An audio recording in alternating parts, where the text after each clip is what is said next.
Hi, எல்லாரும் நல்லா இருக்கீங்களா? முதல்ல இன்னைக்கு ஆட்சி அமைச்சர் விஜய்க்கு வாழ்த்துக்களை சொல்லிடுவோம். ஏன்னா, இந்த 108 சீட்டை பிடிக்க கூட இவ்வளவு மெனக்கெடல. இவ்வளவு பிரச்சாரத்துக்கு போல, இவ்வளவு தூரம் அலையல. ஹாயா வீட்ல படுத்துக்கிட்டு எப்பாவது ஒரு பிரச்சாரத்துக்கு போயிட்டு ரத்து ரத்துன்னு சொல்லிட்டு இருந்தாரு. அப்படி இருக்கையில ரொம்ப சுலபமா 108 சீட்டை பிடிச்சிட்டாரு.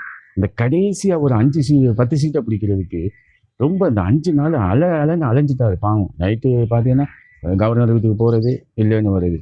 சேர் அடிக்கிறது, நாளைக்கு பதவி ஏற்புன்னு சொல்லிட்டு திருப்பி கலைச்சு போடுறது. இப்படியே குடுக்குறதும் எடுக்கிறதுமாவே இருந்துச்சா, பெரிய போராட்டத்துக்கு அப்புறம் இப்போ முதலமைச்சர் ஆயிருக்காரு. அதனால அவருக்கு நம்ம ஒரு வாழ்த்தை சொல்லிடுவோம்.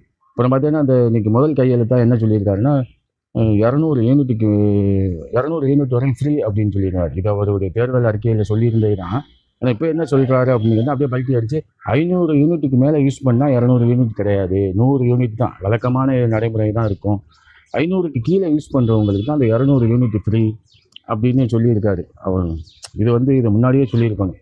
நானும் ஒரு தேர்தல் அறிக்கையெல்லாம் எடுத்து பார்த்தேன். அதாவது கடைசியில் ஸ்டார் ஒன்று போட்டு கடைசி நேரம் மாறுதலுக்கு உட்பட்டுன்னு எழுதியிருப்பாங்க. சில இதில் பார்த்தீங்கன்னா நிறையா இப்போ வரிசையாக எழுதி வச்சுருப்பாங்க. எழுதி வச்சுட்டு கீழே ஒரு ஸ்டாரை தூக்கி போட்டு கடைசி நேரம் மாறுதலுக்கு உட்பட்டது அப்படின்னு சொல்லியிருப்பாங்க. அதே மாதிரி இதில் எதுவும் இருக்கா அப்படின்னு பார்த்தா எதுவுமே இல்லை. அப்புறம் என்ன சொல்கிறாரு, நிதி நிதி சரியில்லை, கஜானா காலி ஆயிடுச்சு, இத்தனை லட்சம் கோடி கடனை வச்சுட்டு போயிருக்காங்க, அத்தனை லட்சம் கோடி கடனை வச்சுட்டு போயிருக்காங்க அப்படி. அப்போ இதெல்லாம் அறிக்கை அவர்களுக்கு முன்னாடி தேர்தல் அறிக்கை அவர்களுக்கு முன்னாடி இதை சொல்லியிருக்கணும். இலவசங்கள்னு வரிசையாக சொன்னாரா இல்லையா? 2500 ரூபா, 6 கேஸு வருஷத்துக்கு, இந்த மாதிரி நிறையா விஷயங்களை சொன்னாரா இல்லையா? அப்போவே அவர் சொல்லியிருக்கணும், இருங்க நான் உள்ளே போய் பார்த்துக்கிறேன், எனக்கு நீங்கள் ஓட்டு போடுங்க, நான் ஜெயிச்சு வந்ததுக்கப்புறம் பதவி ஏற்றோன்னா உள்ளே போய் பார்க்குறேன், நிதி நிலைமை எப்படி இருக்குது, கஜானா எப்படி இருக்குது, இதையெல்லாம் இதையெல்லாம் பார்த்துக்கிட்டு அதுக்கப்புறம் அதுக்கு என்ன இருக்கோ அதுக்கு தகுந்த மாதிரி நான் உங்களுக்கு இலவசத்தை கொடுக்குறேன் அப்படின்னு சொல்லியிருக்கணும். அதான் ஒரு நேர்மையான ஒரு அரசியல்வாதிக்கு அழகு. இல்லைன்னா எதுவுமே பண்ண மாட்டேன், நான் எதுவுமே செய்யலை, நீங்கள் எனக்கு ஓட்டு போடுங்கன்னு சொன்னால் கூட ஓட்டு போட்டிருப்பாங்க. ஏன்னா அந்த ஒரு அலையில் அடிச்சுட்டு வரையில் சரி ஓட்டு போட்டிருப்பாங்க.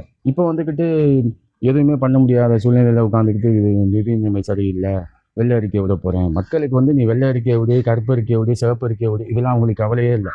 சொன்னியே செஞ்சியா, இந்த கேள்வி தான் அவங்க கேட்பாங்களே தவிர, இது மாதிரி அவர் வெள்ளை அறிக்கையான், கஜானா காலி ஆயிடுச்சான், இத்தனை லட்சம் கோடி கடனா, அதை பற்றி அவங்களுக்கு கவலையே இல்லை. இதுக்கு முன்னாடி உள்ளவங்களும் அதுக்கு முன்னாடி உள்ள அரசும் விட்டுட்டு போயிருக்கல, பல லட்சம் கோடி கடனோட போயிருக்கல, திரும்ப வந்த அரசு அதையெல்லாம் சரி பண்ணி தான் அந்த இலவசங்கள்லாம் கொடுத்துருப்பாங்க.